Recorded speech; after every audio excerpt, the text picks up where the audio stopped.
사도신경으로 우리의 신앙을 고백하며 사순절 36번째 새벽 예배를 주님께 올려드리겠습니다.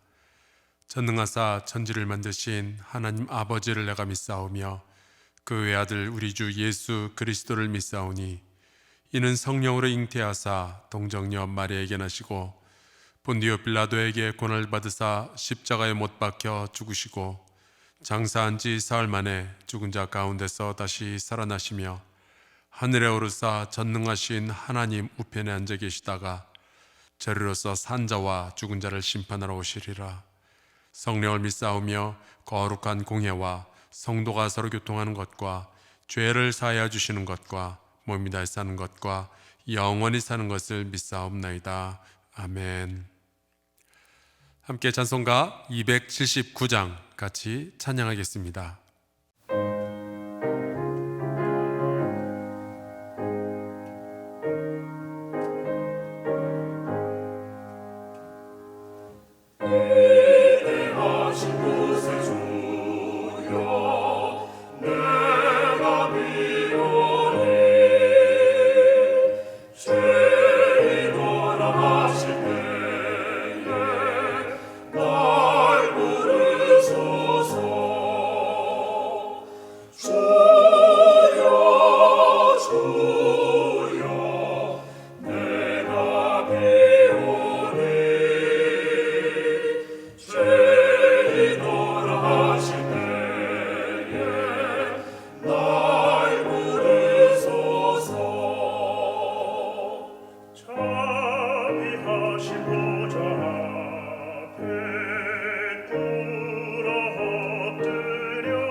오늘 함께 나눌 말씀은 히브리서 4장 12절, 13절 두 절입니다.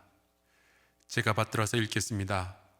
하나님의 말씀은 살아있고 활력이 있어 좌우에 날선 어떤 검보다도 예리하여 혼과 영과 및 관절과 골수를 찔러 쪼개기까지 하며 또 마음의 생각과 뜻을 판단하나니 지으신 것이 하나도 그 앞에 나타나지 않음이 없고 우리의 결산을 받으실 이의 눈앞에 만물이 벌거벗은 것 같이 드러나느니라. 아멘. 같이 기도하고 말씀 나누겠습니다.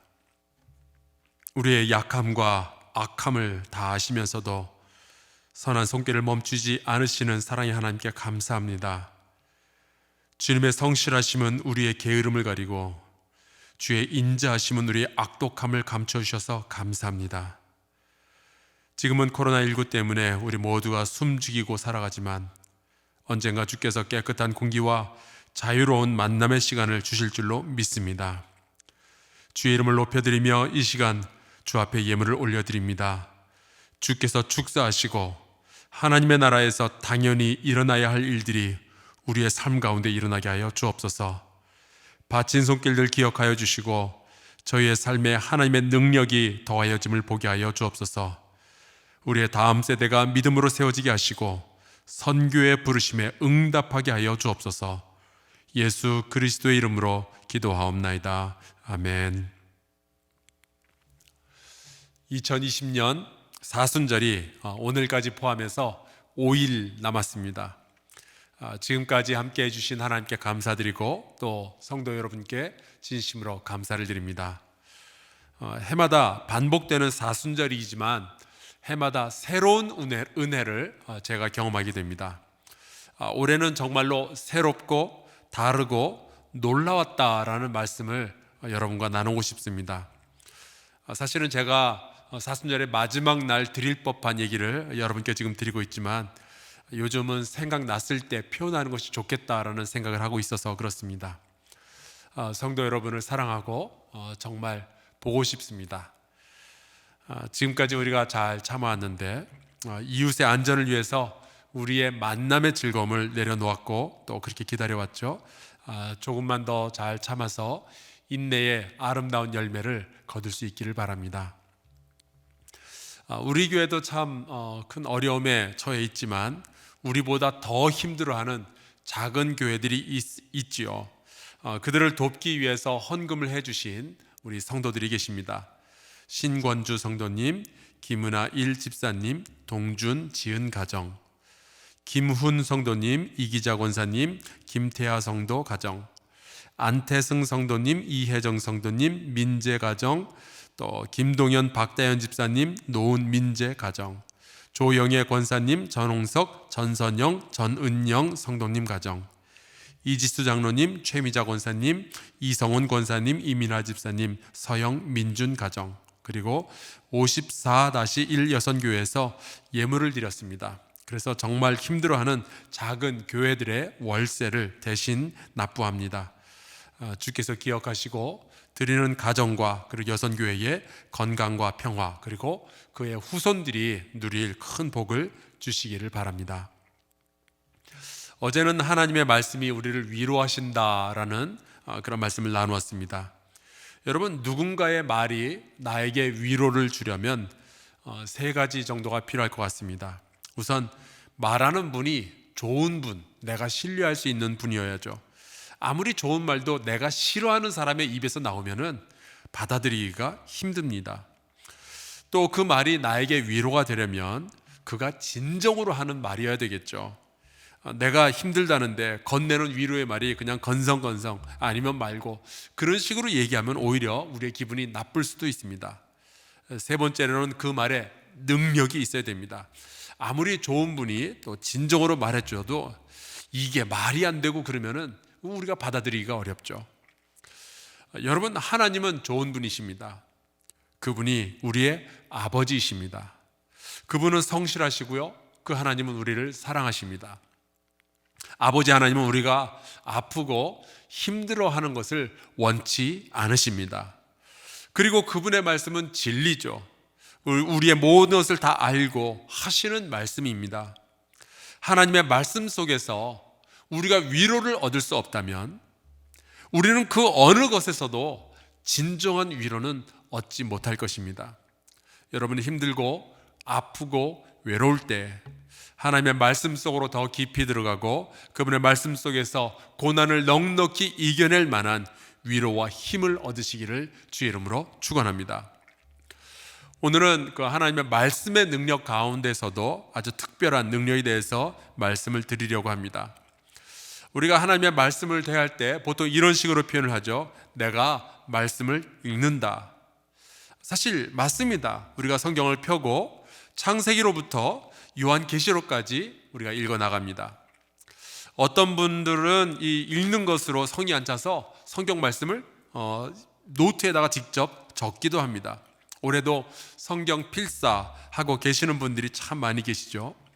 요즘은 또 필사를 넘어서 아예 컴퓨터 자판을 두들기면서 성경을 타자로 옮겨 적기도 합니다. 하여간 내가 말씀을 읽고요, 그리고 쓰는 것이죠. 그런데 오늘 우리가 읽은 말씀에 보니까 하나님의 말씀은 살아있고 활력이 있어 좌우에 날선 어떤 검보다도 예리하여 혼과 영과 및 관절과 골수를 찔러 쪼개기까지 한다. 또 마음의 생각과 뜻을 판단한다. 그렇게 말씀하고 있습니다. 하나님의 말씀이 살아서 우리의 마음과 생각과 뜻을 판단한대요.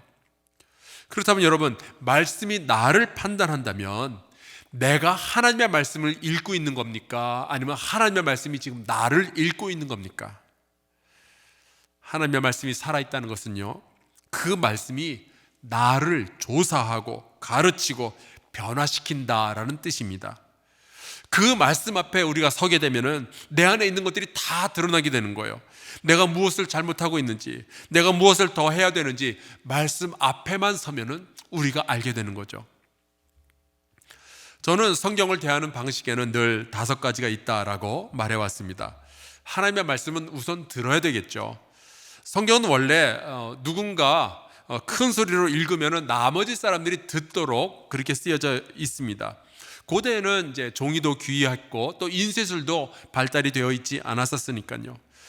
그래서 저희 교회에서는 요즘 드라마 바이블이라는 것을 통해서 예배 전에 성경 말씀을 듣고 그렇게 예배를 시작합니다. 그런데 성경은 또 길게는 수천 년 전에 그때의 문화 속에서 그때의 언어로 쓰여진 것이기 때문에 누군가는 또 풀어서 설명을 해줄 필요가 있습니다. 그거를 보통 설교라고 하는데, 그런 설교도 우리가 계속적으로 들을 필요가 있습니다. 하여간 하나님의 말씀을 대하는 첫 번째 태도는 듣는 겁니다. 또 하나님의 말씀은요, 읽어야 돼요. 성경은 많이 읽을수록 좋습니다. 성경을 또 깊이 읽어야 되겠죠. 성경은 또 넓게 읽어야 됩니다. 성경은 좋아하는 것만 그냥 집중적으로 읽으면 안 되고요, 균형 있게 여기저기를 다 읽어야 됩니다. 또 성경은 자주 읽어야죠. 매일매일 시간을 정해서 하나님의 말씀을 자주 대하는 것이 참 좋습니다. 그리고 성경은 반복해서 읽어야 됩니다. 한번 읽은 거 다시는 안 읽겠다, 그런 것이 아니라 읽은 말씀도 또 다시 읽을 필요가 있어요. 성경 말씀이 참 신기한 게, 아는 말씀인 것 같은데 익숙한 말씀인데 어느 상황에서 읽느냐에 따라서, 어느 마음을 가지고 읽느냐에 따라서 새롭게 우리에게 메시지를 전달하는 때가 얼마나 많이 있는지 모릅니다. 그리고 하나님의 말씀은요, 우리가 깊이 연구할 필요가 있습니다. 워낙 말씀 자체가 깊기도 하지만 우리가 살고 있는 세상과는 너무나도 다른 세상에서 다른 사람들에 의해서 쓰여진 말씀이기 때문에 이해하기가 참 어렵죠. 그래서 우리가 공부하고 연구해야 되는 거예요. 건강하고 좋은 교사들에게서 배울 필요가 있습니다. 만약에 우리가 배워야 되겠다 생각해서 신천지 같은 데 가서 공부하면 아주 완전히 망하는 거고요.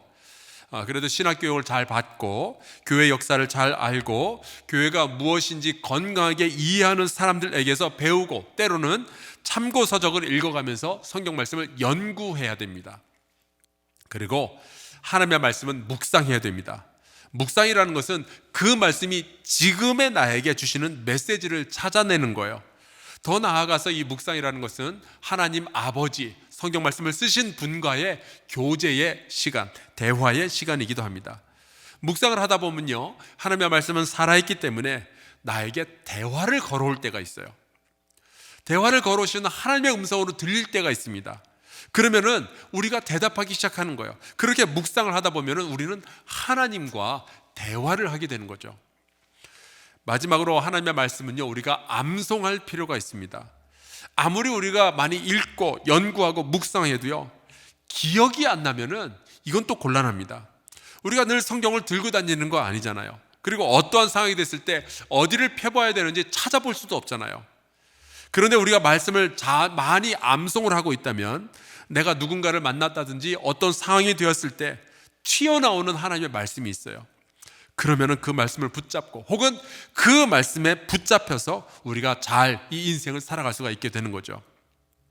그런데 여러분, 이렇게 성경을 대하는 5가지 방법들을 다 사용을 해도요, 이것 하나를 놓치게 되면은 우리는 아무것도 아닌 것이 될 수 있습니다. 그것은 이거예요. 내가 성경을 읽는 것이 아니라 성경이 나를 읽도록 하는 겁니다. 성경을 읽고 나서 내 삶이 변화되지 않으면요, 그건 정말 아무것도 아닌 거거든요. 여러분, 병원에 가보면은 혈압계가 있죠, 체온계도 있죠, 몸무게를 재는 것도 있습니다. 여러분, 그게 뭔지는 다 아시잖아요. 조금 더 큰 병원에 가면은요, 엑스레이도 있고요, MRI 촬영하는 것도 있고요, CT 촬영하는 기계들도 있습니다. 내시경도 있어요. 저도 병원에 가보면은 그게 대충 무슨 기계인지 어디에 쓰는 건지 딱 알아봅니다. 그런데 절대로 내가 아무리 아파도 그 기계를 통해서 나를 진단해 보지 않는다면 그 기계들이, 그 좋은 기술들이 저랑 무슨 상관이 있겠어요? 내가 아픈데, 그래서 엑스레이가 뭔지도 알고 내시경이 뭔지도 아는데 절대로 진찰을 받지 않으면 그 좋은 기계들이 나에게 무슨 소용이 있겠냐고요. 미국의 신학교에서 공부를 하다 보면 가끔 그런 학자들을 만나게 됩니다. 성경을 철저하게 고대의 문서로만 보고 연구하는 거예요. 나름 그런 방식도 필요하다라는 생각은 합니다. 환자의 상태가 아무리 위중해도 의사는 자기 가족을 수술하면 안 된다고 그래요. 또 판사는요, 자기 가족이 법정에 서 있을 때는요, 재판하면 안 된다고 그럽니다. 마찬가지로 학자들은 철저하게 성경 말씀을 연구의 대상으로서만 바라봐야, 객관적으로 봐야만 할 때가 있어요. 그거 인정합니다. 그런데 때로는 그렇게만 성경을 보는 학자들을 보면 되게 안타까워요. 어떻게 아버지가 나에게 보낸 편지를, 어떻게 아버지가 나에게 남겨놓은 유언을 연구의 대상으로서만 우리가 바라볼 수 있겠어요? 이 유언은 아버지께서 돌아가시기 전 30분 전에 기록한 것으로 보인다. 여기 글자가 이상해 보이는 것은 아마 그때 아버지가 호흡이 힘들어서 그러셨나 보다. 여기 문장이 완성되지 못한 것을 보니 아마 다 쓰기 전에 돌아가셨나 보다. 누가 이런 식으로 자기에게 주어진 아버지의 유언을 연구하고 있겠냐고요. 어떻게 내가 사랑하는 사람이 나에게 보낸 편지를 읽으면서 문법을 분석하고 맞춤법 틀린 거 잡아내고 누가 그러고 있겠어요? 제 막내 아들이 생일이 지난 4월 5일 주일이었습니다. 생일 선물을 몇 개를 받았는데 그 중에 하나가 레고 블럭이 있었어요. 그 안에 이 레고 블럭 맞추는 설명서가 있었는데 그 설명서를 보면서 레고 블럭을 맞춰야지, 어떻게 그 설명서를 보면서 문장을 분석하고 있고 단어를 분류하고 그러고 있겠냐고요.